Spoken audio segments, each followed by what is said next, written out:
Hey everybody, I know you've been anticipating this traveling question and answer video for a long time. I finally was able to have an interview face to face with a traveling staffing agency and company. It went pretty long, and I just want to share with you that I'm going to be doing this in two parts because it would be like an hour-long video. So this first video is going to be about 20 minutes, and I will release part 2 shortly after. I hope you guys enjoy the video. Bye.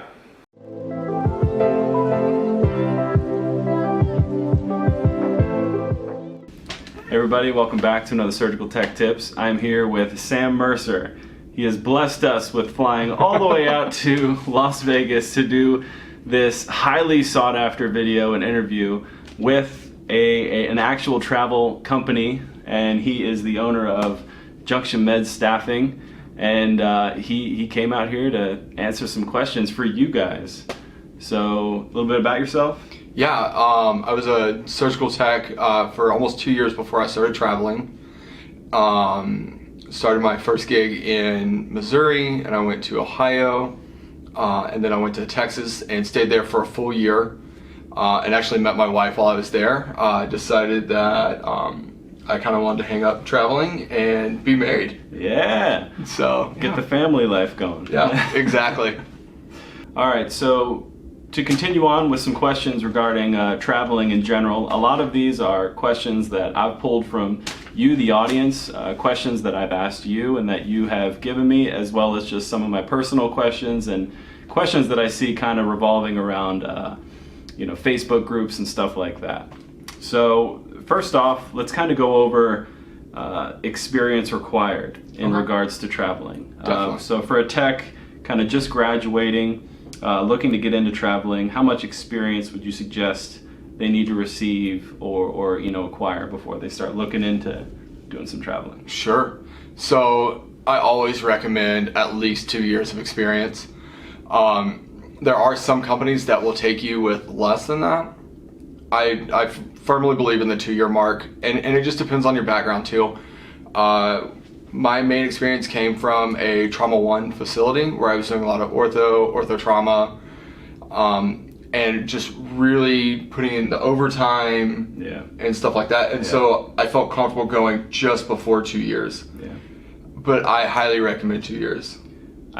I totally agree with that. I get asked questions, in regards to, how quickly can one go into FA school? And there is no, specific number. You can go straight in from being a CST right into FA school, similar to like traveling. But I always suggest people at least a couple of years in the OR, because it takes you a solid year of full-time work in the OR before you start actually feeling comfortable being in an operating room environment. Absolutely. And another year to at least somewhat master the skills that you've learned. So I agree. Usually kind of what I say is we know what to do for like the first year and a half, and then we figure out the why. That's very true. That's very true. Yeah. Good point. Now, are hospitals looking for techs in certain specialties? And if so, what are the most common specialties that you see hospitals looking for? Sorry. The most common, I would say, is probably general GYN, urology, just your general services. If you can do ortho and totals, those are really great. Yeah. And then you see some neuro, and then obviously a lot of, not a lot, but quite a few openings for CVOR and stuff like that. Now, something that we haven't actually talked about, but I just thought of, what would be a reason why a hospital will be looking for a traveler? Yeah, so one of the biggest ones that we see is short-term disability. Somebody just had a baby, they're on FMLA for family, and they're already a smaller facility as it is, so they don't have the manpower to cover. Gotcha. Maybe skeleton crews. Yes. We all know those. Yeah. Or maybe they decided to clean house. They had some issues internally. Gotcha. And they want to bring in, some fresh faces and create a new culture. Gotcha. Oh, that's understandable.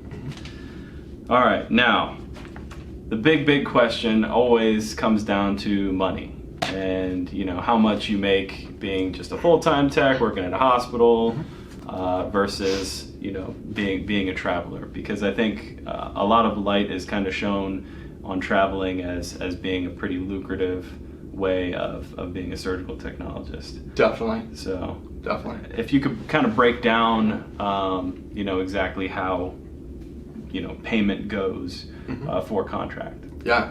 So, just a little bit more back story on this. Absolutely. When I got out of school, I was making $12.50 an hour. Oof. Yeah, it's rough, right? Oof. And then I got $1 an hour bonus for being certified. And my first contract was for $1,200 a week. Gotcha. So I tripled my income literally overnight. That's a big difference. So how the money works is companies set up a taxable amount that they're going to pay you.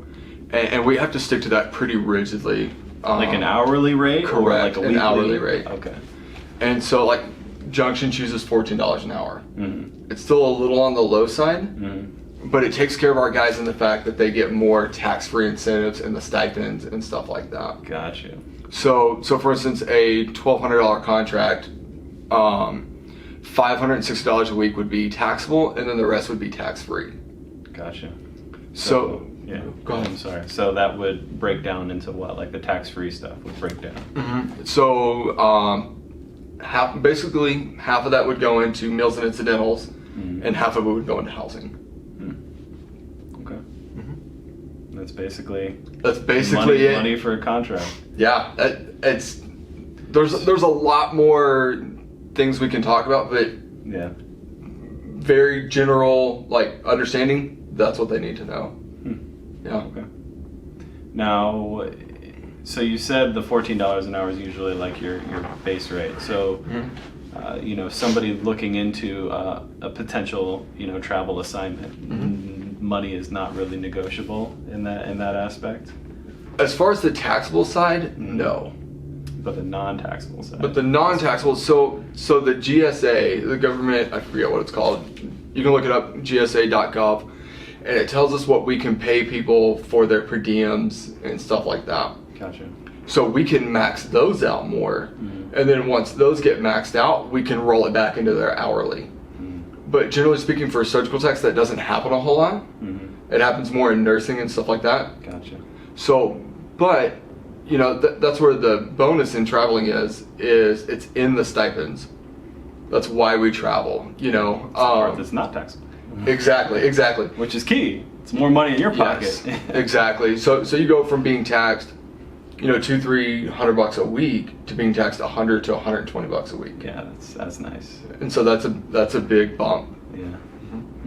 As far as like income and state tax goes, is it based on the state that you're working in or the state that you know, reside or like have a house in? Great question. So to say, because you know there's some states that don't have a state income tax or you know, a state tax. So it's your permanent state, what we call permanent state, your tax home state. It's your home base.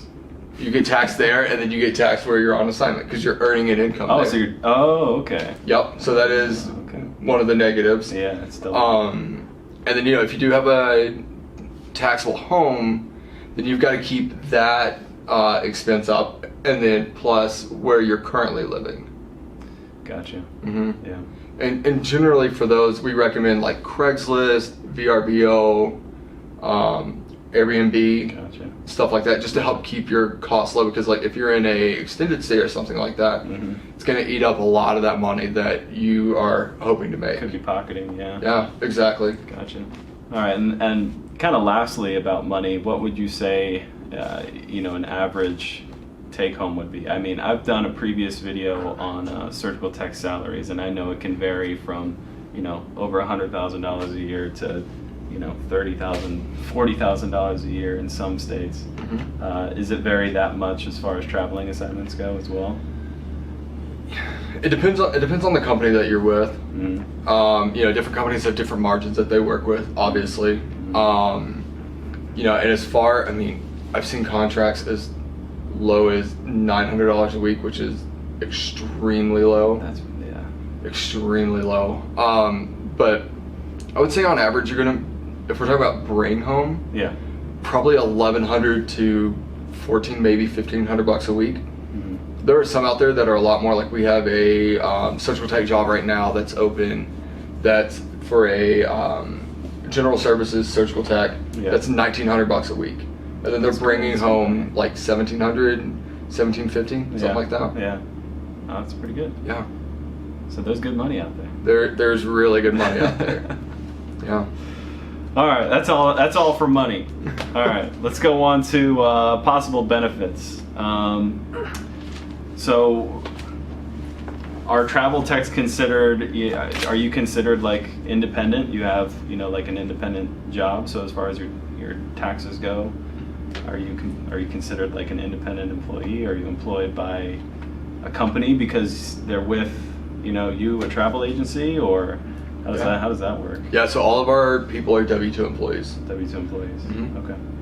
1099 is a little harder to get, just because, are you carrying your own insurance policy as a traveling nurse or a surgical tech? You're probably not. Yeah. So it makes everybody's life a lot easier just being W-2. Gotcha. And you don't have to keep up with your own taxes. And that is a pain. It is a pain. That is a in the pain. butt.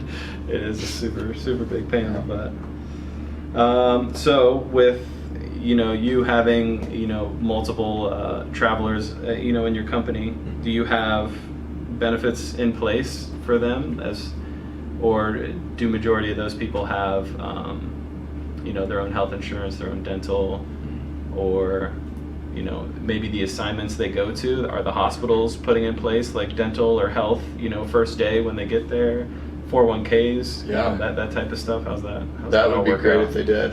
That'd be great. That would be great. I guess it's a big benefit of having a full-time position, is you get all those. But. Exactly. So one thing that we recommend, people can take our insurance. A lot of staffing companies' insurance and stuff like that is not that great. It just isn't. You're generally here for a short-term 13-week contract. Yeah. You can either re-sign or you can go to another facility with us, and there's just so much movement in our industry. We always recommend for you guys to go get an independent policy. It costs a little bit more, but once you look at your deductions for the year, you've met that $5,000, that $10,000 deduction, and then you leave. Say you're traveling with us and you've met that deduction, and then you want to go travel with company whatever. Yeah. Then you've got to start all over and you've got to pay that deduction again. And so we always recommend people just go independent. Gotcha. Okay. That was another question I had. Do you see a lot of travelers that you work with? Are they working with multiple agencies? Yes. They are. Yep. And we recommend that too. For the most part, it's pretty standard on what everyone has. Like, we all have a lot of the same jobs, but not always. Yeah. And so having 2 or 3 good companies in your back pocket is key to making sure that you don't go without an assignment, or you get what you need out of an assignment. Gotcha. Okay. Yeah, that makes sense. All right.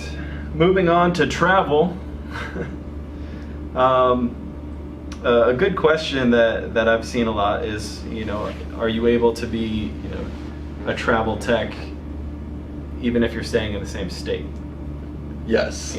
Yes, Say- definitely in the say- same say- state. Say you're in Texas and you want to go up to north or south or wherever. Definitely in the same state is fine. Where you kind of run into some issues, there's kind of like a rule, right? It's like the 50-mile rule. 50-mile rule. Yeah, what the rule actually is that you have to reproduce expenses. Some facilities will say you have to be at least 50 miles away. Oh, to get like the stipends. To get the stipends and stuff like that, exactly.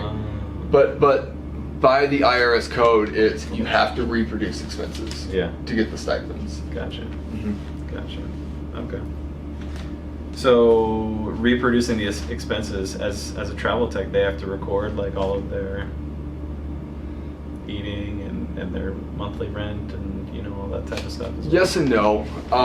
That's what it's great about electronic banking and credit cards nowadays. Sure. Is you just swipe it and it says, oh, you were at such and such store and that proves like, hey, like I was here. So just go on there and print out the page. Yeah, exactly. Just go out and print out the statements, and it's like, look, see, I was here, and you can see the days that like I bought something, or like I paid rent, or something along those lines. I never kept expense sheets and stuff like that when I was traveling. Yeah. I know some people do, just kind of a CYA, covering your own butt.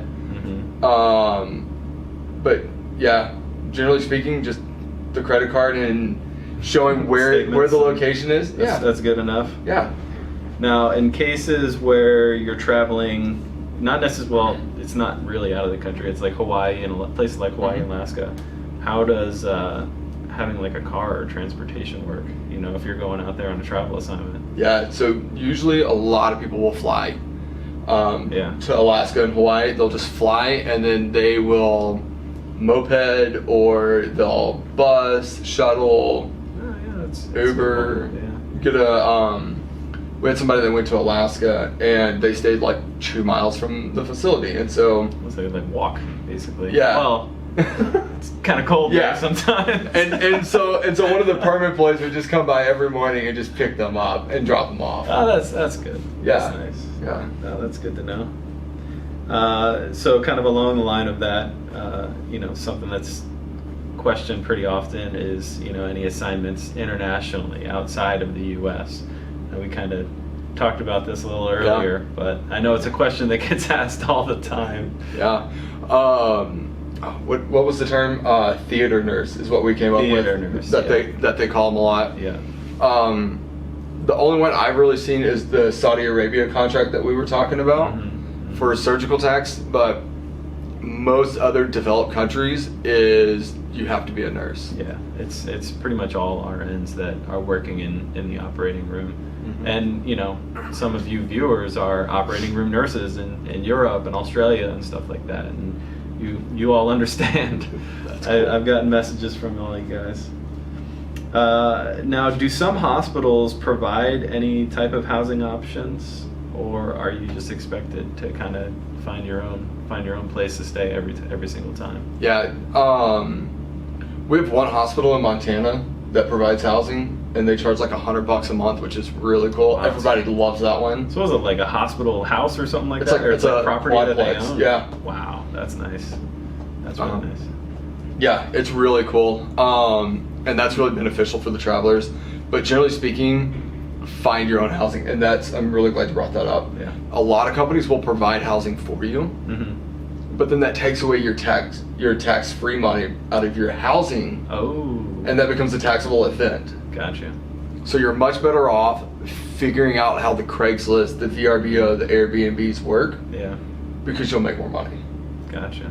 That's top tip right there. Yeah. That's a top tip. All right, now let's move on into. Well, actually, I want to touch one more thing. So, I know we kind of touched on it earlier, but is it a good idea to keep like a house that you own? You know, like a home base in the state that you originate from. Is it a good idea to keep a house? You know, during times of like between contracts or something like that, or what would you suggest? Or Definitely. have you seen in the past? Definitely. You don't necessarily need to own a house, but you need to establish residence somewhere. And I'm not the guru on that. The guru for that would be travelertax.com. Travelertax.com.